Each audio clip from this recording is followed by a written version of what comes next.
Sikkim 365 and Baylor Plus have teamed up to bring Baylor fans the ultimate content bundle. You can sign up now for $17.99 a month, a $5 monthly savings, and get instant access to all premium content on both websites. For more information, visit either sikkim365.com or baylorplus.com today.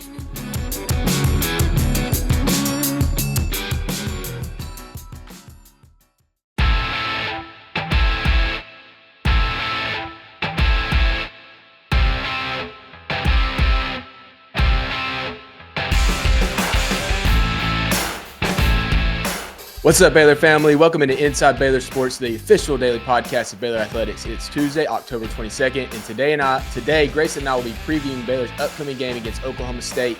The Cowboys are 3-4 overall, coming off a heartbreaking loss to BYU on Friday evening in Provo. 4 losses in a row now: Utah, Kansas State, West Virginia, and BYU. And Mike Gundy and his team are going to be pretty desperate for a win on this coming Saturday against Baylor. Now, I've watched that game, and I just felt like, Oklahoma State put a lot into that game. They made the change at quarterback. They got a consistent running game with him and Ollie Gordon going. And it just felt like once all the chips are on the table. And then Garrett Rangel gets hurt. He's out. Alan Bowman comes back in, and that the momentum is kind of nulled out, right? They did make it a game. Obviously, Alan Bowman had some successful plays in that game.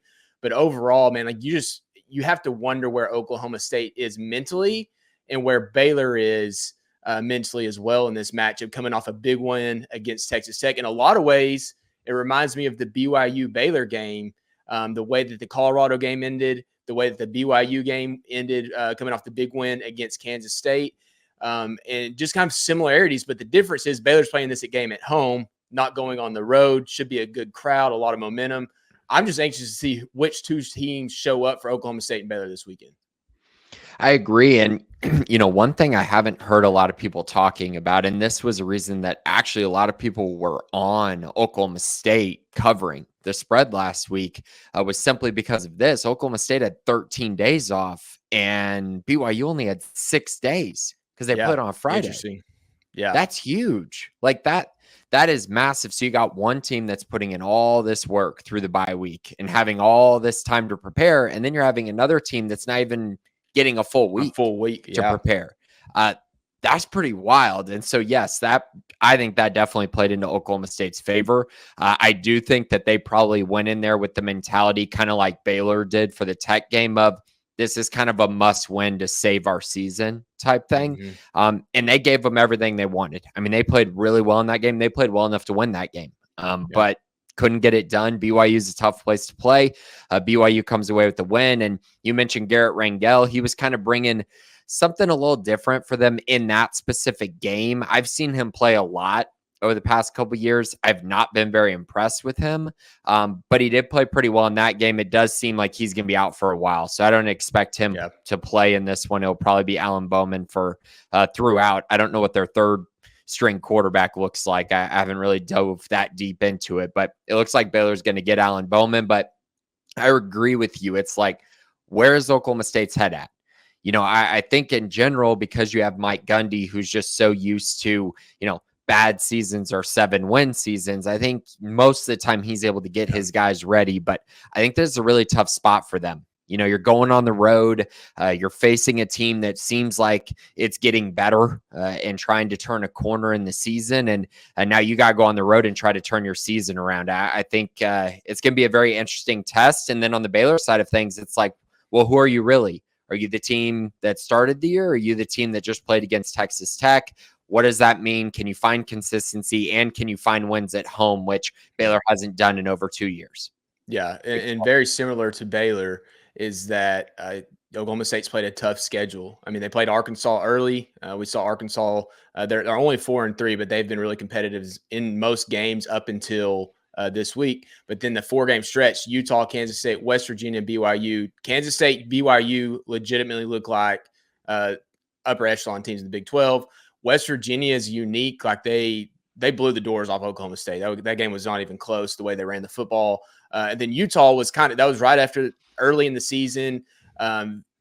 it wasn't even a really, I wouldn't say competitive game until late, and Oklahoma State made a run. Like, it's just been a weird 4-game stretch for Oklahoma State. You don't see this from Oklahoma State a lot, but they've been dealing with their own issues, and Alan Bowman was part of that. But what we do know is that they have Ollie Gordon at running back, and like if you take that and forget about it, you're going to be in a world of hurt. BYU didn't necessarily, I don't think they forgot about it, but I think with the ability of Rangel's legs in that game, it opened things up for Gordon a little bit. They had a lot of success. Now, BYU didn't play very good in that game. They were not clean. Like if you go back and watch the Baylor game early, that's not what BYU looked like against Oklahoma State. And then kind of what they did in the second half against Baylor is what BYU looked like for the majority of the game against Oklahoma State. But in general, man, like I don't want to compare them to Texas Tech because they don't have the same records. It's very similar in a lot of ways. The defensive issues that they have, or they show up pretty regularly. Offensively, it's just kind of hit or miss. They're not bad offensively, but they're not great. I think the running game, if it could get going, that's where they take the next step up. I think it's a good matchup for Baylor with all that said. Like I think there's some places that Baylor can expose in this particular game. But then you look on the defensive side of the ball, Oklahoma State's been dreadful. I mean, I know they played Kansas State, West Virginia running the football. Utah has been a pretty good rushing football team. But overall, BYU took advantage of them. And BYU, that's something that we haven't seen BYU really do this year, running the football. Right. And I think what's kind of being lost in this is just Oklahoma State has been bit by the injury bug as well. Yep. I mean, their best player, Colin Oliver, hasn't played since week 2. And he is a different, he's an NFL player. Like that's a difference maker for them. Yeah. They haven't had him for a while. And really, they've been different since losing him. They also lost their best linebacker, Nick Martin, early in the season. And now you look at their linebacker play and, it might be the worst in the Big 12 at this moment without him. And then I think in the BYU game, they didn't have their best safety, Trey Rucker. Mm-hmm. So, they're missing all kinds of guys right now. I think Rucker seems like one that might be back this week. The other two reports were they weren't going to be back until at least November, with Colin Oliver kind of being up in the air as to, when does he come back at all, if he does come back. So I think that's been a big problem. In general, the last 3 games, they're giving up basically 40 points per game. That's pretty crazy. 38 to BYU, 38 to West Virginia, and 42 to Kansas State. It's been really tough. And to be honest, Baylor's offense is, I think, pretty close to what those offenses kind of give you.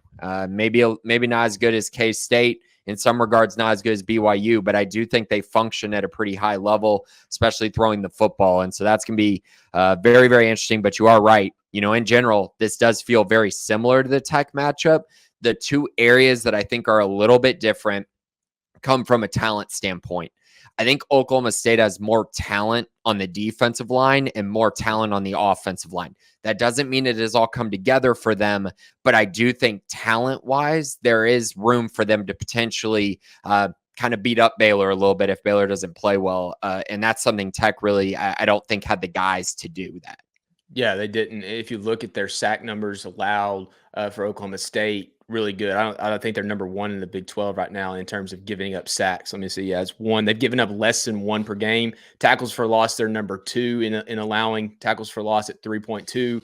That's completely different. I don't want to say completely different. I think Tech was decent in those numbers, but they do it differently. Now, Oklahoma State's going to get the ball out of their hands pretty quick, and you have a running back that you can't really pin your ears back against him in the run game. You have to be careful. And I think that most teams are careful in that particular area of the game of saying, hey, let's just kind of contain him. We're not going to shut him down, but if we start run blitzing and he gets by us, he's going to break it. He's going to punish our defensive backs. And so I think teams are playing him that way. They're going to get the ball out of Alan Bowman's hands quick. So you don't really have an opportunity to go get sacks. That's been an area that Baylor's had exceeded. And currently against Power 5 opponents, Baylor ranks number 2 in the Big 12 at 2.4 sacks per game. They're not going to have those opportunities this game. But truthfully, they probably didn't expect to have those opportunities against Texas Tech because they do it very similar in getting the balls out. They still had 2 sacks in that game with Matt Jones, Steve Lincoln getting 1. So I'm just anxious to see how it goes. If you can play good coverage, you might be able to get some pressure on Alan Bowman. You just have to be careful in the run game. And I think, fortunately, Baylor's that second level of their defense, we saw it against Taj Brooks, is athletic enough. I think that always better than Taj Brooks in a lot of regards, more capable. Taj is just a workhorse. I think all is a game breaker, right? I think he's the guy that's going to go out and he can bust it for 80 with his size. I just think they have to be careful, but I think it matches up pretty well with what Baylor does defensively. I think it does to a certain extent. The one area that does give me some pause is that, while Oklahoma State will, throw some short passes, they so far this year, they've been extremely inefficient from an accuracy standpoint. They've not been accurate enough, but they've also had opportunities for explosive plays. And so they're going to use a lot of their run game to try to set up stuff down the field. And it's kind of one of those things where it's like, okay, Alan Bowman, we're going to give you, where you're going to hand the ball off and then you're going to take a shot. And if you can go, 35, 40% on those shots, got a good chance to win this game if you can hit enough of them. And I think that's probably going to be their strategy in this game, is try to get the run game going and then be able to try to take the top off the defense. We'll see if they're able to do that. I think a lot of it's going to come down to Baylor stopping the run. I think the other part is game script. And Dave Aranda mentioned it in his press conference today. They absolutely have to start fast in this game. And I think that is abundantly true, because if you force Oklahoma State to get in a situation where they're having to drop back and throw the football a ton, that's really where Baylor wants to be. You want the ball out of Ollie Gordon's hands. You want to make Alan Bowman beat you. Very similar type of matchup, because we talked about that with Baron Martin as well. You wanted to make him, really beat you and don't allow Taj Brooks to do that. I think it'll be a similar mindset in this game. Yeah, it will. And if you look at passing efficiency ratings, Oklahoma State's all of their quarterbacks ranked 14th in the league at 114.04. And that's because they're throwing interceptions. They rank 14th in the league in interceptions against Power 5 teams. Baylor has to take advantage of that. Like I think they can play good enough base defense in this particular game. Say, hey, schematically, we can take this away. But if you're starting to force turnovers, it kind of snowballs on Oklahoma State at this point. And then if you get into games where you're saying, hey, you're going to have to throw the football now, but we're still going to try to control the run because we feel good about our secondary, like, you're just putting your Oklahoma State in a significant bind. And I think we've seen it. We saw it against Colorado and Texas Tech.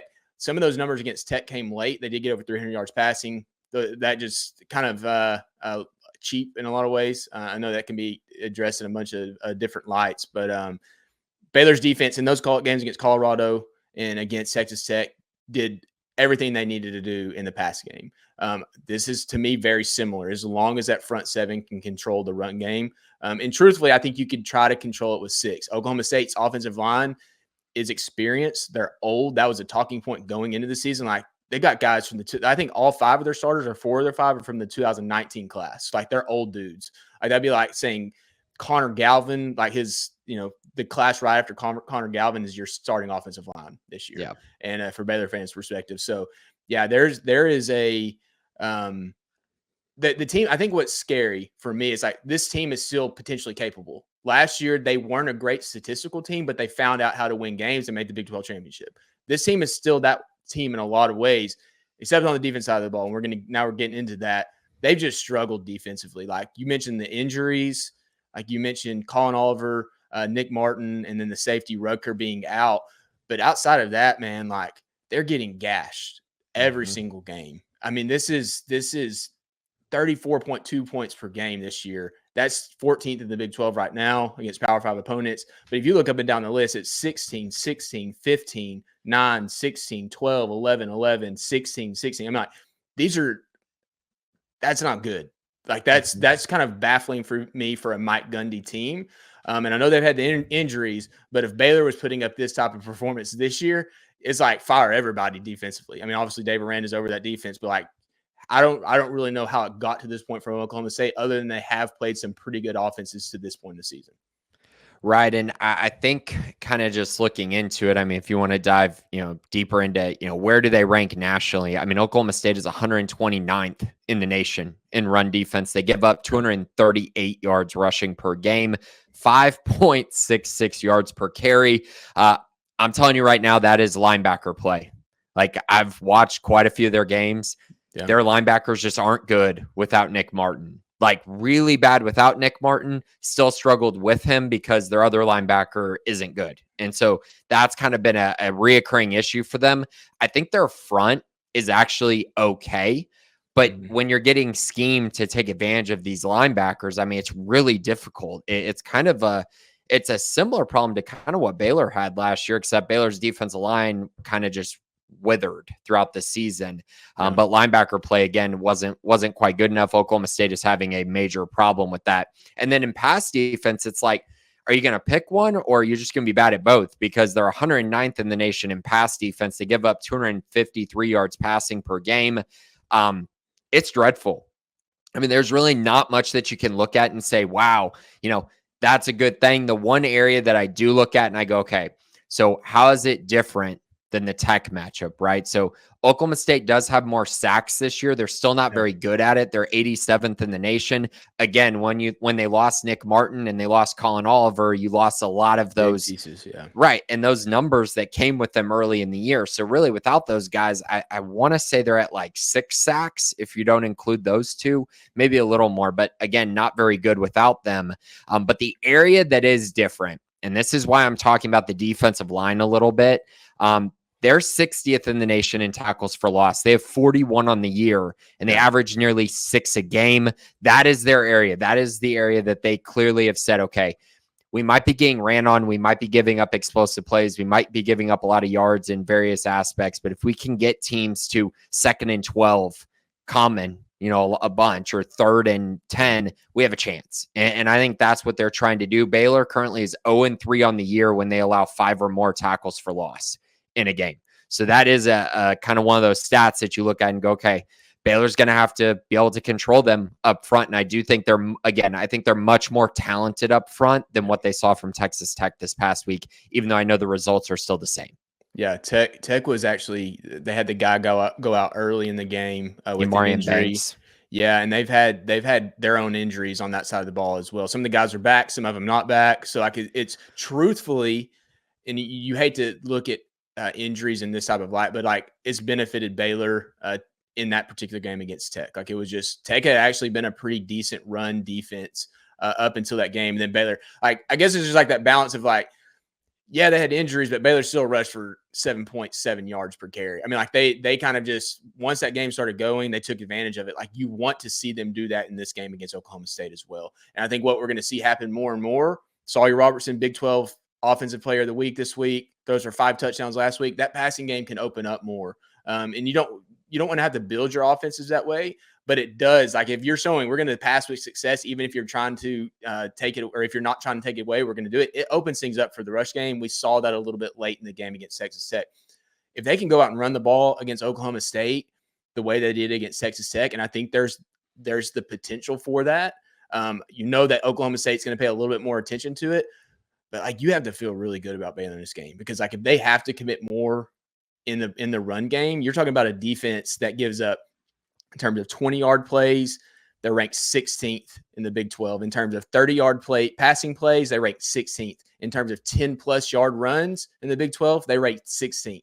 Like there's truly not an area where they're not giving up explosive plays. So it's like, okay, if you're going to come and take the run away, well, maybe we're going to be able to throw the ball even better than we have been. If you're going to dedicate more guys in coverage, let's see if we can run the ball. And what we saw last week against Tech, I mean, you have to feel good about, there's some potential here to be very balanced and take advantage of Oklahoma State in front of a home crowd.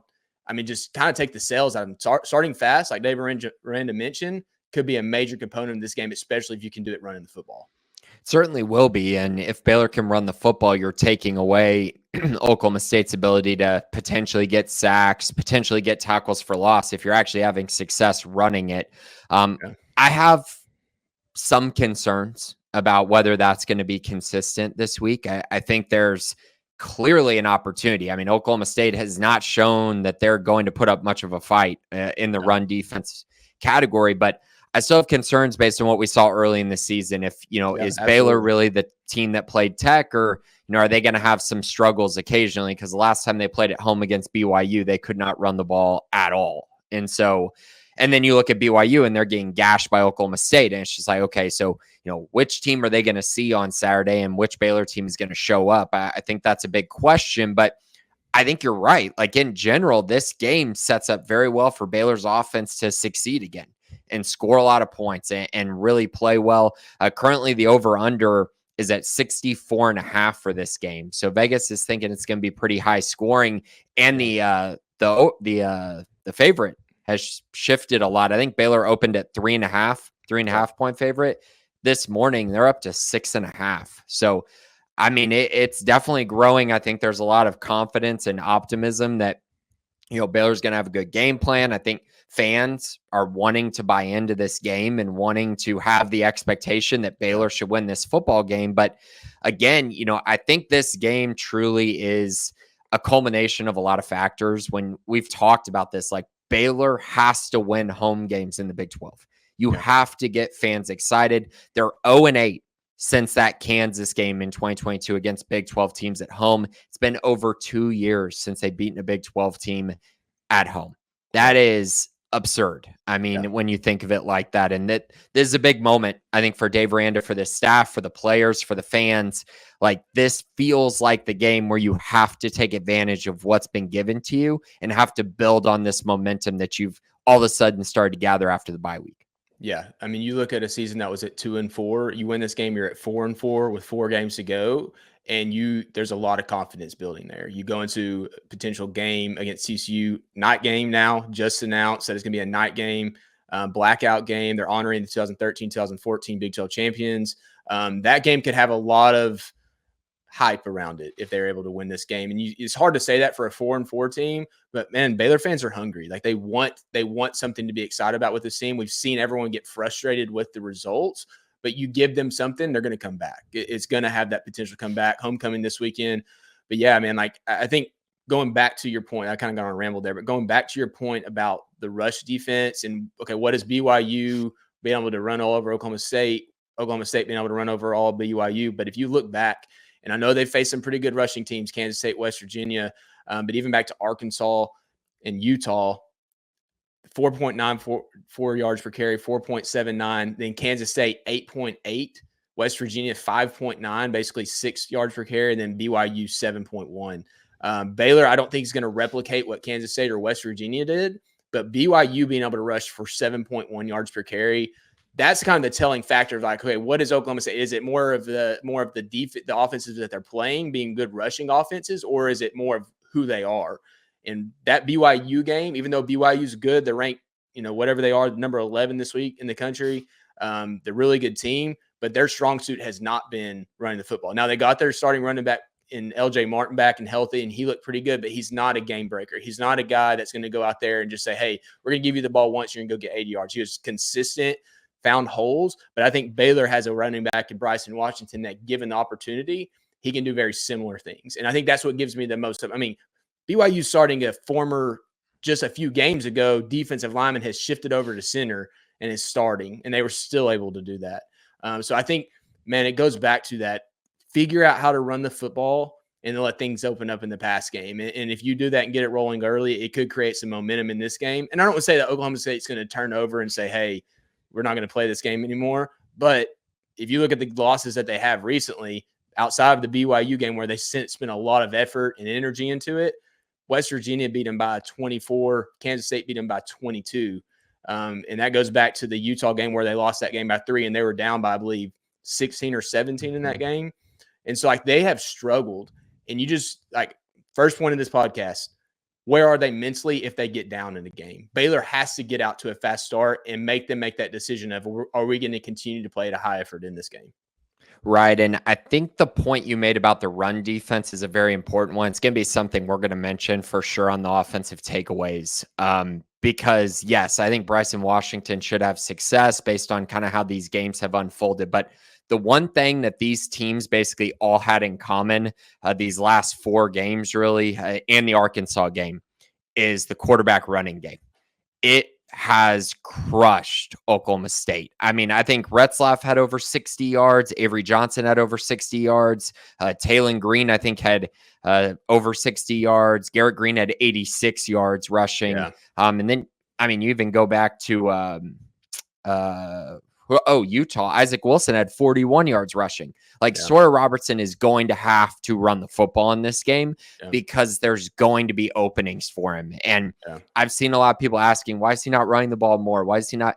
Well, some games you don't really need to. And when he's throwing the ball so well, you don't really want to risk him getting injured or anything like that. But I think in this game, that's going to shift. I think that's going to be very important for Baylor, just based on how these other teams have succeeded, running the quarterback 8-9 times seems like a great recipe against Oklahoma State, especially when you're as athletic and strong as Sawyer is. I'm not saying he's going to have 90 yards rushing, but if he can definitely get around 50 or 60 yards rushing against this team, and maybe in the red zone cashes in a touchdown because of it, just a lot of different factors there. But I think that's going to be another really important thing when you kind of look at it and go through it. And he can help open up some holes for Bryson Washington. It doesn't seem like Dominic Richardson is coming back, so probably more Richard Reese and Dawson Pendergrass. I'd love to see a little bit of Jamal Bell in the run game as well. We'll see if that takes shape this week.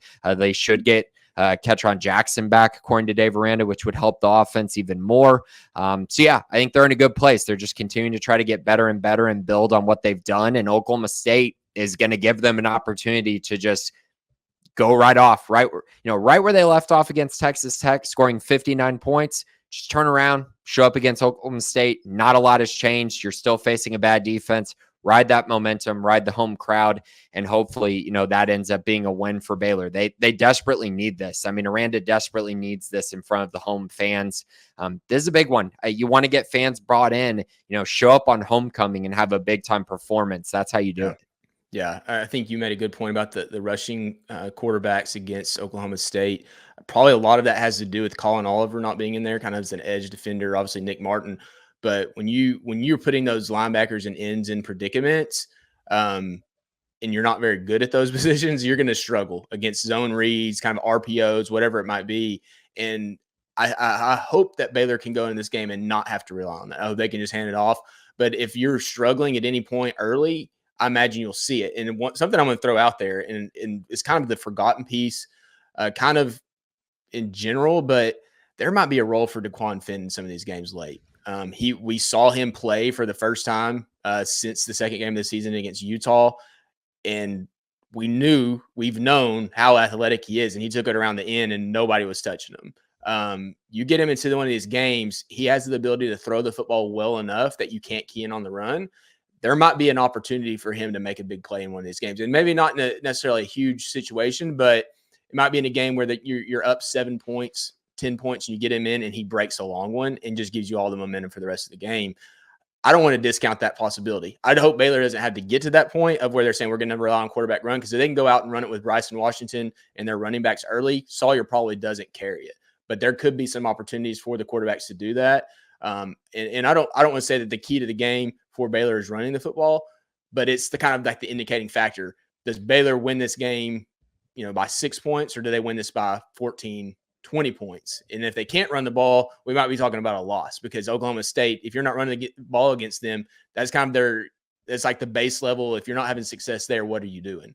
So I hope Baylor goes out and is able to have success. And I do think it starts for Baylor starting fast. If they can start fast, I don't want to say this game's over pretty early, but Oklahoma State might fold. I mean, this team's kind of been very temperamental in terms of when they're getting beat pretty bad in this 4-game stretch. So I hope Baylor can go out and start off fast. Right. You mentioned DeQuan Finn. I want to hit on that really quick. I've gotten a lot of questions already this week, just kind of about, putting DeQuan Finn at wide receiver, or having specific packages for him, or, doing something creative with him. For me, it's really hard for me to get behind taking Sawyer Robertson off the field. If you are going to just say, hey, we want a package here or there just to kind of utilize his speed, okay. But, putting him at wide receiver or putting him at running back is taking away a touch from someone else. And so unless he is proving in practice that he is just catching everything, or can run routes, or actually be a wide receiver, I find it hard to believe that you're going to take Monterey Baldwin off the field, or Jamal Bell, who have equal or more speed, plus are wide receivers for DeQuan Finn.